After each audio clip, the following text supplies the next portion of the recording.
4 ദിവസമായി അർജുൻ എന്ന സഹോദരനെ മണ്ണിനടിയിലായിട്ട് ഇതുവരെ ആ ലോറി പോലും ഒന്ന് കണ്ടെത്താൻ കർണാടക ഗവൺമെന്റ് സാധിച്ചിട്ടില്ല.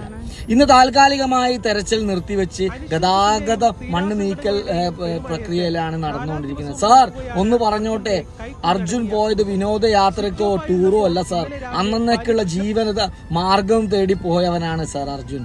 ഒരു ഭാര്യയും ഒരു പിഞ്ചു കുഞ്ഞും വീട്ടിൽ കാത്തിരിക്കുന്നുണ്ട് സാർ. എല്ലാ ജനതയും, കേരള ജനത മൊത്തം അർജുന് വേണ്ടി പ്രാർത്ഥിക്കുകയാണ് സാർ. ആ ഒരു ജീവൻ നിലനിൽക്കും, അല്ലെങ്കിൽ ആ ജീവൻ ഇപ്പോഴും തുടിക്കുന്നുണ്ട് എന്നുള്ളത് നമുക്ക് ഉറപ്പുണ്ട് സാർ. 4-5 ദിവസം ആ ലോറിക്ക് അത്രയും സംവിധാനമുള്ള ലോറിയാണ്. അതിൻ്റെ ഉള്ളിൽ കഴിയാൻ യാതൊരു തടസ്സവും ഉണ്ടാവില്ല.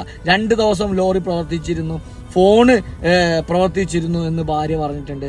ഇപ്പോഴും നമുക്ക് പ്രതീക്ഷയുണ്ട് സാർ. നമ്മളൊക്കെ പ്രാർത്ഥനയിലാണ്. നമ്മുടെ സോഷ്യൽ മീഡിയ ഉണരണം. നമ്മൾ ഇങ്ങനത്തെ പ്രതിസന്ധി കണ്ടു വന്നു കഴിഞ്ഞാൽ നമ്മുടെ സ്റ്റാറ്റസുകളിലും നമ്മുടെ വാർത്തകളിലും എല്ലാം അർജുൻ നിറയണം.